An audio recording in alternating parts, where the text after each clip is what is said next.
అస్మద్ గురుభ్యో నమ. శ్రీమాత్రే నమ. అమ్మవారి దివ్యపాద పద్మాలకు నమస్కారం చేసుకుంటూ వీడియోలోకి వెళ్ళిపోదాం. చాలా మంది అడుగుతున్నారు, ఇంట్లో చూడండి చాలా మంది సామూహికంగా లలితా సహస్రనామ పారాయణ చేసుకోవాలి అనుకుంటారు. అది ఎప్పుడు చేసుకోవాలి? ఇంట్లో లలితా సహస్రనామ పారాయణ చేసుకున్నప్పుడు కూడా కొన్ని చిన్న చిన్న నియమాలు పాటించాలి. అవి ఏం నియమాలు? అమ్మవారి యొక్క అనుగ్రహం సులభంగా పొందే మార్గం ఏంటి? ఏ నియమాలు పాటిస్తే, ఏ రకంగా అమ్మవారిని ప్రార్థిస్తే, ఇంట్లో పారాయణం చేసుకునేటప్పుడు ఏ మంత్రాన్ని జపిస్తే మరి అమ్మవారికి అనుగ్రహం పొందుతారు అని అడుగుతూ ఉన్నారు. అదేంటంటే, ఇంట్లో లలితా సహస్రనామం చదువుతూ ఉంటాం. చదవడం వల్ల ఏమవుతుందంటే మన చుట్టూనే కదా, మన ఇంటి చుట్టూతా కూడా ఒక రక్షక కవచం ఏర్పడుతుంది. అలాగే ఇంట్లో లలితా సహస్రనామ పారాయణం చేయడం వల్ల ఇల్లే ఒక శక్తి పీఠంగా మారిపోతుంది. అంచేత ప్రతి ఒక్కళ్ళు కూడా ఇంట్లో లలితా సహస్రనామ పారాయణ సామూహికంగా చేసుకోవాలి. మానసిక ప్రశాంతత, ఇంట్లో గొడవలు తగ్గిపోతాయి, నెగిటివ్ ఎనర్జీ అంతా పోతుంది. చాలా ఉత్తమోత్తమైనటువంటి మార్గం ఇంట్లో నెగిటివ్ ఎనర్జీ అంతా పోవడానికి లలితా సహస్రనామ పారాయణ నిత్యము జరగడం. అయితే ఒకసారి మనం ఇన్ని రోజులు పారాయణ చేయాలని చెప్పి పెట్టుకుంటాం కదా, దానికోసం పాటించవలసిన నియమాలు ఏంటంటే ఇప్పుడు మనం తెలుసుకుందాం. అది ఇప్పుడు ఎలా పాటించాలంటే, బ్రాహ్మీ ముహూర్తంలో అంటే ఉదయం కనుక చేసుకున్నట్లయితే 4 గంటల నుంచి 6 గంటల మధ్య కానీ, లేకపోతే సాయంకాలం ప్రదోష సమయంలో సూర్యాస్తమయ సమయంలో కానీ ఇంట్లో పారాయణ చేసుకోవాలి. చాలా మందికి సామూహిక పారాయణ అంటే ఇంట్లో పొద్దున్నే కుదరదు, కానీ మన ఇంటి సభ్యులు చాలు కదా. మన ఇంట్లో మనం భార్యాభర్తలు ఇద్దరు, పిల్లలు, అత్తగారు, మామగారు వీళ్ళు చాలు. చక్కగా మనకి సంకల్పం ఉండాలే గాని, ఇంట్లో మన నలుగురు, మా ఫ్రెండ్ వాళ్ళు ఎలా చేస్తారు, తెల్లవారుజామున 3 గంటలకు లేచేసి 3:30 అటు 4:30 సామూహికంగా వాళ్ళే భార్యాభర్తలు, పిల్లలు కూర్చుంటారు, చేసేసుకుంటారు. చాలా ముచ్చటగా ఉంటుంది తెలుసా. నేను ఎంతో ప్రయత్నం చేస్తున్నాను, నాకు మాత్రం కుదరట్లేదు. తెల్లవారుజామున మిగతా పూజలు కుదురుతున్నాయి గానీ, సామూహికంగా లలితా సహస్రనామ పారాయణ కుదరట్లేదు. వాళ్ళు మాత్రం చాలా చక్కగా చేస్తున్నారు. ఎన్నో అద్భుతమైన ఫలితాలండి, మామూలు ఫలితాలా? సరే, ఒకవేళ చాలా మందికి మరి ఉదయం కుదరకపోతే కనీసంలో కనీసం 9 గంటల లోపైనా సరే మీరు పారాయణ చేసుకోండి. మరి దీనికోసం మనం ఏం చేయాలి? లలిత అమ్మవారికి చిత్రపటం సిద్ధం చేసుకోవాలి. ఒక శుభ్రమైనటువంటి పీట మీద ఎర్రటి వస్త్రాన్ని పరిచి, దాని మీద కాస్త పసుపు, కుంకుమ, అక్షతలు వేసి, దాని మీద లలిత అమ్మవారికి చిత్రపటం పెట్టి, పసుపు కుంకుమలతోటి అలంకరించి, పువ్వులతో కూడా అలంకరించండి. దీపారాధన చేయండి. చేసి అగరబత్తి వెలిగించండి, ధూపం అన్నమాట. అప్పుడు పారాయణ మొదలు పెట్టేటప్పుడు ఇంకేం చేయక్కర్లా, చాలు. పారాయణ మొదలు పెట్టేటప్పుడు వెంటనే మీరు కళ్ళు మూసుకుని 2 నిమిషాలు ప్రార్థించండి. అమ్మా, నేను ఇంట్లో లలితా సహస్రనామ పారాయణ పెట్టుకున్నాను, పారాయణ చేస్తున్నాను, నా కుటుంబాన్ని చల్లగా కాపాడు, నా కుటుంబానికి రక్షగా ఉండు అంటూ మనసులోనే అమ్మవారిని ప్రార్థించండి. కళ్ళు తెరిచి వెంటనే మనం ఏ పని చేసినా ముందు వినాయకుడిని పూజించకుండా చెయ్యం కదా. అందుకని శుక్లాంబరధరం విష్ణుం శశివర్ణం చతుర్భుజం ప్రసన్న వదనం ధ్యాయేత్ సర్వ విఘ్నోపశాంతే అని కానీ, వక్రతుండ మహాకాయ సూర్యకోటి సమప్రభ నిర్విఘ్నం కురుమే దేవ సర్వ కార్యేషు సర్వదా.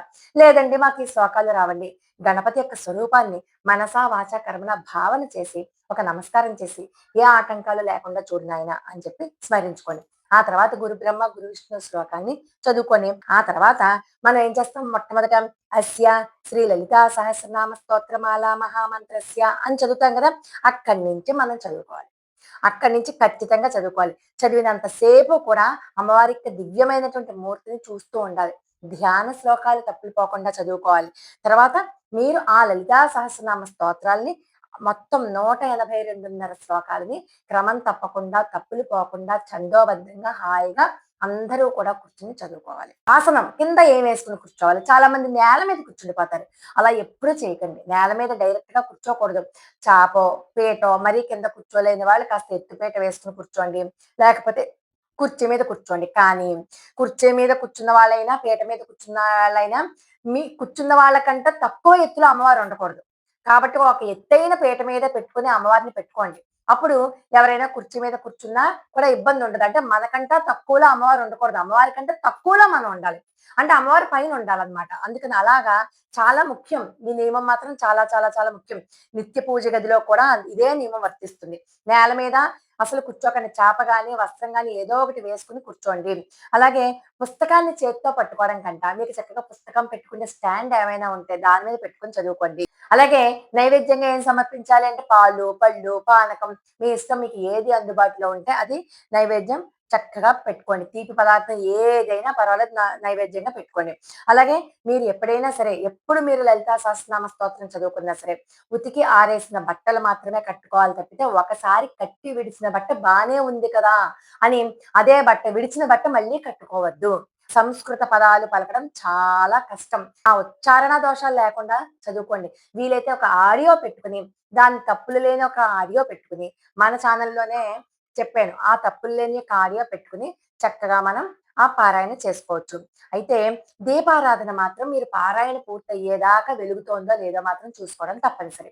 అలాగే ఆ అగరబత్తి అయిపోయినప్పుడల్లా కూడా మీరు మళ్ళీ అగరబత్తి ఒకటి మళ్ళీ వెలిగించి మళ్ళీ పెడుతూ ఉండండి ఒకళ్ళు. అది కూడా అమ్మవారి యొక్క సేవే. అయితే కొంతమందికి ఇది రాదు. ఇది చేయడం రాకపోతే ఏం చేస్తారంటే 1000 నామాలు ఉంటాయి కదా మనకి. ఈ 182:30 శ్లోకాలలో ఉన్నటువంటి నామాలు 1000 నామాలుగా ఉంటాయి. ఆ నామాల రూపంలో కూడా మనం చదువుకోవచ్చు. అది కూడా సామూహిక పారాయణమే. ఒకళ్ళ నామాలు చెప్తూ ఉంటే చక్కగా మీరు ఎదురుగుండగా అమ్మవారి యొక్క చిన్న పటం పెట్టుకొని కళ్ళల్లో చక్కగా కుంకుమ పూజ చేసుకోవచ్చు. సామూహికంగా కుంకుమ పూజ చేసేవాళ్ళు ఒకళ్ళు అక్కడ కూర్చుంటారు. ఏ ఇంట్లో అయితే పారాయణ జరుగుతుందో ఆ ఇంటి యజమానురాలు కుంకుమ పూజ చేస్తూ ఉంటే వెనకాల నుంచి మిగతా వాళ్ళందరూ కూడా ఈ 1000 నామాలు చక్కగా తప్పులు పోకుండా ఉచ్చారణ దోషాలు లేకుండా చదువుతూ ఉంటారు. అది చాలా మంచిది. చదువుతున్నప్పుడు మధ్యలో ఎవరితోటి మాట్లాడకూడదు, లేచి వెళ్ళకూడదు, ఫోన్ చూడకూడదు, ఫోన్‌లో సైలెంట్‌లో పెట్టుకోవాలి. ఏ మెసేజ్‌కి రిప్లై ఇవ్వకూడదు. ఎవరైనా ఎంత అర్జెన్సీ కాల్ వచ్చినా కూడా పారాయణ పూర్తయ్యాకనే మీరు లేవాల్సి ఉంటుంది. ఎందుకంటే మీకు ఎటువంటి ఆటంకము కలగదు. ఎటువంటి చెడు జరగదు. ఆ లలితా సహస్రనామ పారాయణ జరుగుతున్నంత సేపు. కాబట్టి అయ్యో! ఏదైనా ఆపదొచ్చి ఎవరైనా చేసేసారేమో, ఎవరికైనా ఏదైనా అవసరం ఉంటుందేమో అన్న ఆలోచన మానేయండి. అమ్మవారే చూసుకుంటారు అని చెప్పి అమ్మవారికే మీరు వదిలేసేయండది. అమ్మవారే అన్నీ చక్కదిద్దుతారు. సామూహిక పారాయణలో మీ ఇంట్లో వాళ్ళు సరిపోతే మనుషులు పర్వాలేదు. లేకపోతే ఒక 5 మందో, 9 మందో, 11 మందో ముత్తైదువుల్ని పిలిచి హాయిగా కూర్చొని సామూహిక పారాయణ మీరు చేసుకోవాలి. ఎర్రటి కలువ పూలు ఏమన్నా దొరికినా, లేకపోతే ఎర్రటి పువ్వులు ఏమన్నా దొరికినా చక్కగా అర్చన కూడా చేసుకోవచ్చు. అంటే ప్రతిరోజు కుదరలేదనుకోండి. కనీసం సామూహిక పారాయణ అన్నది శుక్రవారము, లక్షవారము ఆ 2 రోజులు పౌర్ణమి నాడు గాని, అమావాస్య నాడు గాని, చతుర్దశి నాడు గాని, అష్టమి తిథి నాడు గాని, ఇలాంటి ప్రత్యేకమైనటువంటి రోజులలో అయితే ఎవరి పుట్టినరోజులైనా, ఎవరి పెళ్లి రోజులైనా సరే, అలాంటి ప్రత్యేకమైనటువంటి పర్వదినాలలో చేసుకుంటే చాలా విశేషమైనటువంటి ఫలితం. అంతేకాదు ఈ పారాయణ క్రమాన్ని మన జీవితంలో ఒక భాగంగా చేసుకుంటే కనుక మన జీవితంలో వచ్చేటటువంటి అత్యద్భుతమైన మార్పులు మనకే తెలుస్తాయన్నమాట. కాబట్టి ఎంతమందిని పిలవాలి అన్నది ఏమీ లేదు.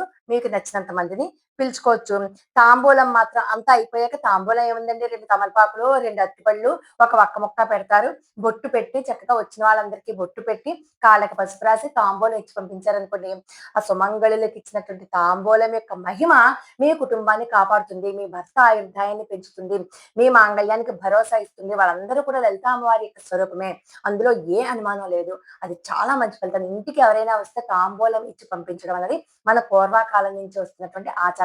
ఇప్పుడన్నీ వదిలేసామనుకోండి, ఈ లలితా సహస్రనామ పారాయణ పరంగా మనం మళ్ళీ అటువంటి ఒక సాంప్రదాయాన్ని మొదలుపెట్టుకోవచ్చనమాట. చివర్లో హారతి ఇవ్వండి చక్కగా అందరూ కూడా. ఆ హారతి వెలుగులో అమ్మవారికి దివ్యముఖ మండలాన్ని చూడండి. అందరూ సామూహికంగా శ్రీమాత్రే నమః, శ్రీమాత్రే నమః, శ్రీమాత్రే నమః అని ఎలుగెత్తి గట్టిగా అంటే ఆ వైబ్రేషన్సే చాలు మీ ఒంట్లో ఉన్నటువంటి నెగెటివ్ ఎనర్జీ అంతా పోతుంది.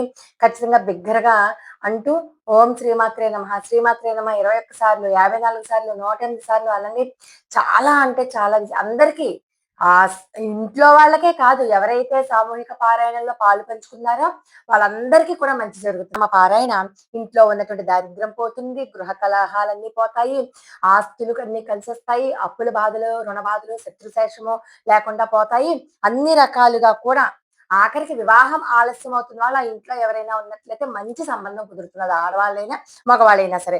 సంతాన సమస్యలు ఉన్నా కూడా అవన్నీ కూడా రెక్టిఫై అయిపోతాయి. ఎవరికి ఏ సమస్య ఉన్నా సామూహిక లలితా పారాయణం శ్లోక రూపంలో కానీ, నామాల రూపంలో కానీ గనక చేసుకున్నట్లయితే విశేషమైనటువంటి ఫలితం కలుగుతుంది అనడంలో ఎట్టి అనుమానము లేదనమాట.